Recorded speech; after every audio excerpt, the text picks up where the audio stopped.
Hello, and today we are flying in the face of conventional wisdom. Welcome to the Tainted Tavern. Welcome to the Tainted Tavern. Come sit inside for free.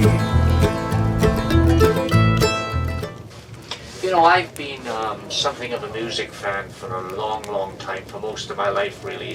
And I consider myself quite knowledgeable about music. In my younger days I was in a band, a punk band. We were called Vibrating Flesh, and it's true, we were awful, but I've always been a massive music fan, and I've always followed what's happening in the music scene.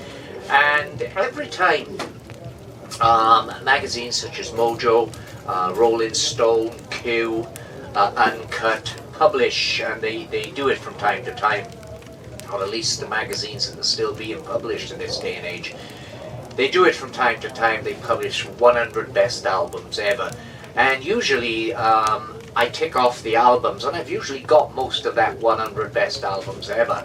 Not all of them, but usually I've got most of them. And this all stems back, I think, from the days, you know, we had books out there. I can't remember the author's name offhand, and I'm not going to bother looking that up because you'll get what I'm talking about. Books such as 100 Albums You Must Hear Before You Die and things like that. But the majority of the times I can see where the consensus of what is a great album and why album A is better than album B, for instance. I can generally agree with that. But there's an album which is constantly getting very close to the top of the polls in best albums ever, and this is an album by the Rolling Stones. And whenever there's a list of the Rolling Stones' greatest albums, and Rolling Stones is a band I love. I've got a heck of a lot of Rolling Stones albums. I've not got their complete discography, but I've got everything they did in the 60s right up to the mid-late 70s, and I've got a few scattered choice albums from the late 70s to the present day. For instance, I loved Acne Diamonds, which came out a couple of years ago, and I've also got the latest album, Foreign Tongues, on pre-order, which is due out very soon. So I do love the Rolling Stones. But 9 times out of 10, when there's a list of the greatest Rolling Stones albums, the album that is featured as number 1, and I've not got this on vinyl, but I've got it on this 2010 special edition CD, which had the extra CD with 10 new songs which were recorded around the same period as the album, and that is Exile on Main Street by the Rolling Stones. Many fans of the Stones consider this to be their finest album. And for once I'm completely flummoxed. I really don't understand this. Now, I've tried to listen to this album several times over the years. I've really given it time to grow on me. I just don't get it. I don't get what's so special about this album. In fact, to be honest, with this edition, I prefer the second disc of demos and other tracks that were recorded during the Exile in Main Street sessions. But before I get on to why I feel this album is vastly overrated and why I can't understand the kudos it receives, I'm going to give you a little background to how this was recorded, because I like to do that in these videos. Now, I've made notes here. So it was recorded largely at a villa in the south of France that Keith Richards had rented. The title Exile on Main Street comes from the fact that the Stones during this period were actually having fled Britain because they were in tax exile.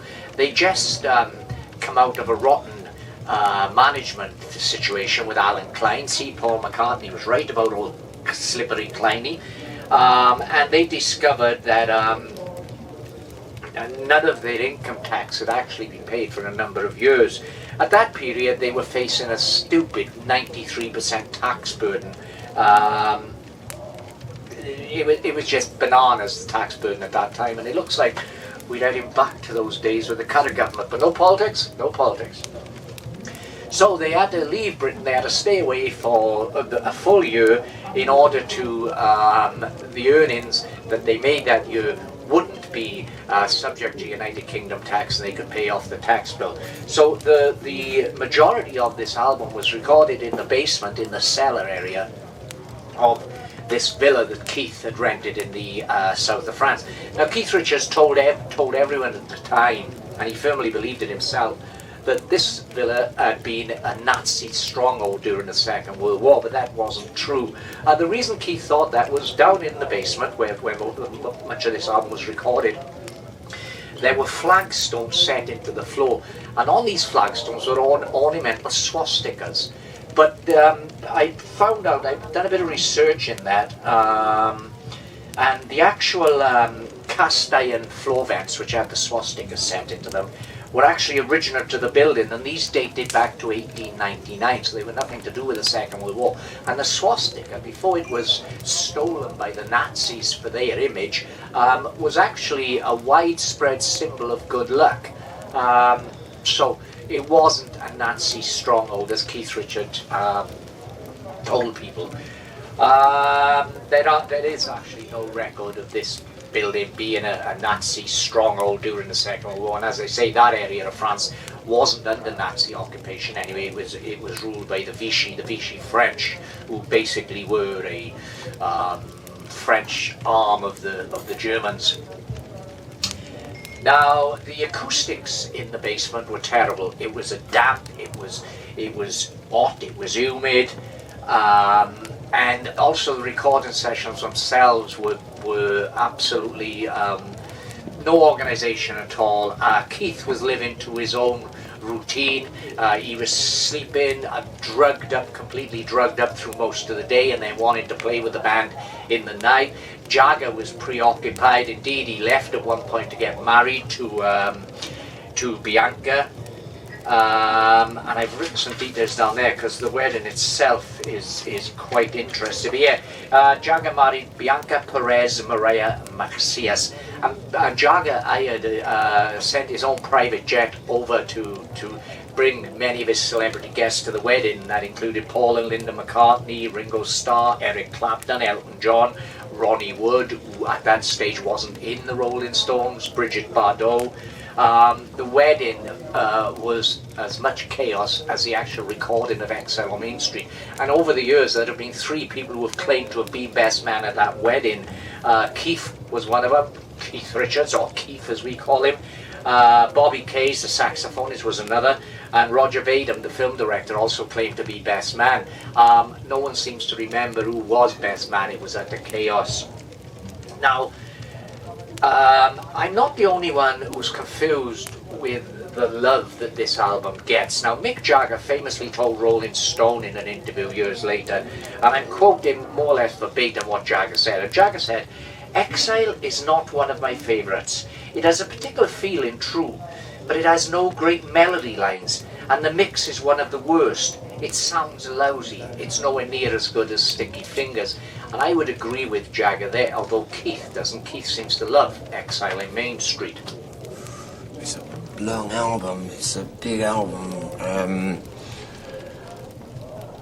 And I'm always it's always very difficult for me to pick out one baby from the other. You should try playing Rip This Joint. That's one of the fastest songs in the world, and that really keeps you on your toes. But Tumbling Dice has always been a favourite from there, and I mean, I could play it all night. It's just got such a nice groove and a flow on it. But then all down the line, then the later blues, and then there's other listeners like I just could have seen his face. Because once I start, I'll name them all, man. They're all my favorites, But there's a few, But I have tried to listen to this over the years, and I just don't get it. I mean, there are songs in here that I quite like. I think Rocks Off is great. Tumbling Dice, of course, is excellent. I love Sweet Virginia. Loving Cup, I actually don't mind Loving Cup, but the demo version or the alternative version of Loving Cup on the second CD on here is far superior to my mind. Happy, which is the Keith Richards vocal, that's quite cool. You've got Turd on the Run, Ventilator Blues, I Just Want to See His Face. let it loose all down the line, stop breaking down, shine a light, soul survivor. To me, this album is an utter mess. What am I missing here? Why can't I get into it? I love Sticky Fingers, which has got a similar kind of vibe to this, but Sticky Fingers is recorded much better, and you can hear Jagger's vocal in several of these songs. You can't even hear what he's saying. I don't understand the love this album gets.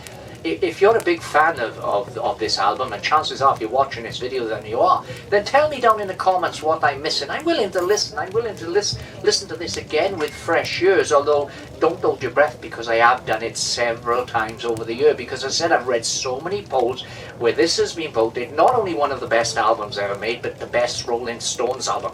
I can't agree with that. Beggar's Banquet is twice the album this is. Let It Bleed is twice the album this is.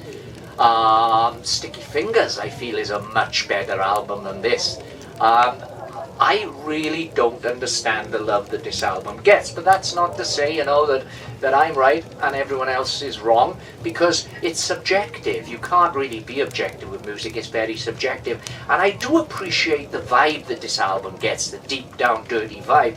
But another thing about this album is, because it was such chaos of recording, and Keith Richards was often completely out of his phase, as were the other members of the Rolling Stones, there are several tracks on here where there are so many session musicians on here. Not every single member of the Rolling Stones appears on every song. So to me, this is a mess of an album. It's indulgent, it's too chaotic. It could have done with much better production, but as I say, that's my opinion, and you may not agree with that. So tell me, what do you think of Exile on Main Street? Is it the classic that it's supposed to be, that is claimed to be, that the status it holds as a classic, is that status deserved, or is it a muddy mess that some reason has been overrated over the years?